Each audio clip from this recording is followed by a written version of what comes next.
Hi, everyone. Welcome back to the Match+Book series on the EPPL podcast. My name is Paul Kibala. I am the Adult Services Librarian here at East Brunswick Public Library. We did 5 episodes of this Match+Book series in the fall, and so we're going to do another 5 in the spring. If you're unfamiliar, what we do is we take questions that you've sent in to our Match+Book form on our website, which is where you could send us in genres you like, specific authors, anything like that. And I will read that and I'll get back to you with recommendations. I have a question that says, I like books by Kristen Hanna and Leanne Moriarty. Books similar to those authors. Love surprise endings that have a twist to them. I'm currently reading David Baldacci. It is action-packed and intriguing. So for Kristen Hanna and Leanne Moriarty, I would group those, at least Leanne Moriarty, I know more about her. I would group that more in the domestic mystery fiction subgenre. Obviously, the mystery genre goes in so many different directions, but that more has to do with things that could happen at home. I would say some popular examples to get you familiar with the genre would be The Girl on the Train, or I think it came out last year. It's called The Last Thing He Told Me by Laura Dave. I know that one's popular as well. And I have read a number of these, but I don't know if anybody's done it better than the person who I think really got this subgenre started and really kicked it off to such a big extent years ago, which was Gillian Flynn with 2 of her best works. She's only written, I think, 4 novels, so she goes for very much the quality over quantity route, and I respect that because you see so many authors that will try to publish a novel every 3 months, and it gets to be a little much. 2 of her best are Sharp Objects and Gone Girl. Sharp Objects follows a reporter who has to return to her hometown to help report on a serial killer who is wreaking havoc on her town, but she ends up getting a little too involved with the case. And you see all of these other dynamics of her understanding of the town come back into play and her recollections of how she grew up and things like that. So it has all these family ties that are throughout the book, but it also has dysfunctional families while also having this serial killer on the loose. And it combines those two in a really interesting way while also being a really tightly written book. That's another thing Gillian Flynn does extremely well. She trims the fat. There's nothing extra in any of her novels. So I would definitely recommend that one. And then Gone Girl was her major best-selling hit that is more of the traditional domestic mystery fiction about a woman who is experiencing wrongdoing at home, issues at home, but she really plays on our conceptions of abuse and power dynamics and interactions in romantic relationships in very interesting ways. So it goes in all these different directions you wouldn't expect, and it makes for an amazing read that will upend your expectations as a reader and what you think of as power dynamics in a relationship. And it uses those to just blow everything out of the water. So definitely check out those as well. The other 2 authors you mentioned were David Baldacci and Kristen Hanna. Now, Kristen Hanna tends to be romance or historical fiction. David Baldacci is more of a hard mystery. So I wanted to bridge those 2 and go with a historical fiction mystery that's maybe a little bit lighter than a Gillian Flynn type author. So something I could recommend is the Maisie Dobbs series by Jaqueline Windspear.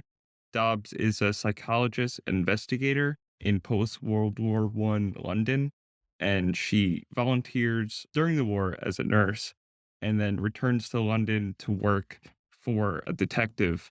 And when that detective retires, she takes over his private investigation business. So she has this expertise from the war. There's elements of the war in that as well, and straight historical depictions of the UK in post-World War I London and 20s at the time. But then you also get a mystery element to that as well. It is a mystery series, but I would say much lighter and much more focused on the historical aspects rather than a harder, grittier depictions of Gillian Flynn. So I would also recommend this if you're specifically into this time period of history. You would definitely like this. I think there's 16 books altogether. It is a linear series where you follow Maisie throughout her life, beginning at the end of World War One, and you get to trace a personal arc while solving the mysteries. The first book tends to be a little more of a boilerplate to suck you into the series, as a lot of them try to be broad and float out a lot of different ideas so that you become familiar with the time period and the characters. But if you find the book a little bland, but you still liked it, definitely continuing with it because it does get a lot more in depth to your knowledge of the characters. And not only about solving the crimes, but how the crimes intertwine with their personal lives as well. So definitely check that one out. Our next question is along different sort of lines. So it says, not interested in romance. I prefer horror. Anything by Dean Koontz or high fantasy. Books I've read recently that meet this criteria include Why the Last Man by Brian K. Vaughan, A Head Full of Ghosts by Paul Tremblay. Okay, for this, I really enjoyed Bird Box by Josh Malerman. Now, they did make a movie out of that for Netflix, which was not very good, but the book was excellent. It's set in the aftermath of an apocalypse where there is some mysterious disease that's killing people, but the only guess as to how it spreads is through seeing other people.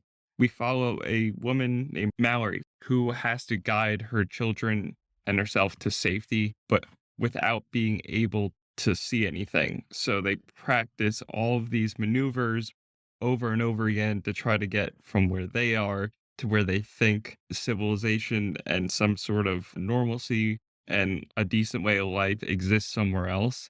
And they have to do that all without seeing anything. And it's fascinating to see how they maneuver this logistically, but also how they come to trust other people and how they perceive their own safety and the chances they take. And it's really fascinating to see how they adapt this way of life and how intelligent they could be about it. This is definitely on the grittier side of things. I would say it falls under a horror thriller. If you are a fan of Dean Koontz, I would say you would like this one. It's also very tightly written, kind of like a Gillian Flynn, maybe around 300 pages, but the action is there almost the entire time. There's no down periods in this book.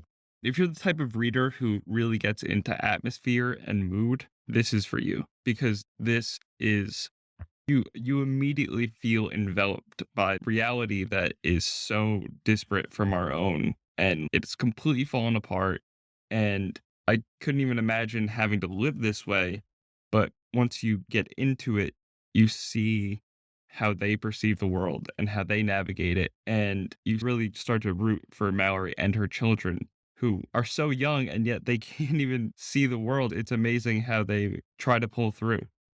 I know we stick mostly to books in Matchbook. I mean, it's right there in the name. But I would also like to recommend The Witch. The movie came out in 2015. It's a horror fantasy movie set in 1630s in Puritan New England. A family is banished from their town and forced to live in the woods. It shows the horror of having to make it on your own in these really adverse conditions. And then maybe there's also a witch. I don't know. Maybe the witch is a metaphorical thing. Maybe it's real. Maybe it's ruining all the crops. And maybe that's just the harsh winters. You'd have to watch it to find out. You see the family really unravel in these conditions in a way that is slow boiled for a horror movie and also just very intense as well. You get the feeling that any second now something crazy is going to happen, and it keeps you on the edge of your seat, keeps you guessing in that way. And then there was one last book I did want to recommend. It's in the sci-fi fantasy realm. It's called The City and the City by China Miéville. It's set in a fictional city in Europe where two different ethnic groups claim to have ownership over the city. They've made it so that they can both have the city, both have ownership over the city. And what they do is that they've trained themselves to only see people from their ethnic group. So they exist. It's one city and then a whole nother city mapped entirely over that city. But you only view and perceive the ethnic group that you belong to. It's really interesting in this way because you get the feeling, how does this even work? The impetus for the plot is that a murder is committed in one of the cities, but the body has been taken to another section of the city that the other ethnic group has ownership over. So there's a breach in the protocol, and the two cities end up having to work together and acknowledge the existence of the other to help solve this murder and maybe ease relations as well. You'll find out, I guess. I know this is a very strange concept, and it was to me as well, because how does one city exist on top of another city? That is that even possible? What does that even mean? Wouldn't you just run straight into people? But this is kind of like Bird Box, where it feels so ridiculous, but the author seems to understand the concept so well that once you get into the weeds of it and get through the first 40, 50 pages, you find yourself really believing this as a real scenario. And I think these stories are so great at taking something so foreign that you wouldn't even think of and presenting them in a way where they start to feel familiar and realistic. I would definitely check that one out as well. So those are all the recommendations I had for you today. Thank you for listening to the Matchbook series, EBPL podcast. It can be listened to at anchor.fm/EBP library or wherever you get your podcasts. Also, thank you to Melissa Hosick for editing this episode. Thank you for listening.